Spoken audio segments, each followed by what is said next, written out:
The evolving and eroding level of trust as a result of this situation and a series of other questionable instances is what led the president to ask for General Flynn's resignation.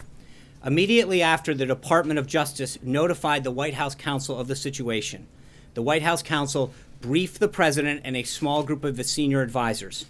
The White House counsel reviewed and determined that there is not an illegal issue, but rather a trust issue. During this process, it's important to note that the president did not have his Attorney General, Jeff Sessions, who he trusts immensely, approved by the Senate. When the president heard the information as presented by White House counsel, he instinctively thought that General Flynn did not do anything wrong, and the White House counsel's review corroborated that. It is not ordinary for an incoming national security advisor to speak with his counterparts about the issues of concern to them.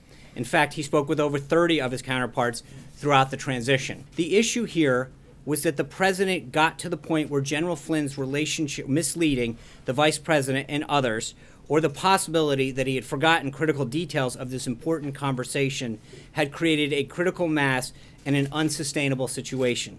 That's why the president decided to ask for his resignation, and he got it. The irony of this entire situation is that the president has been incredibly tough on Russia.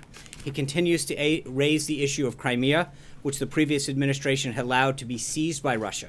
His ambassador to the United Nations, Nikki Haley, stood before the UN Security Council on her first day and strongly denounced the Russian occupation of Crimea.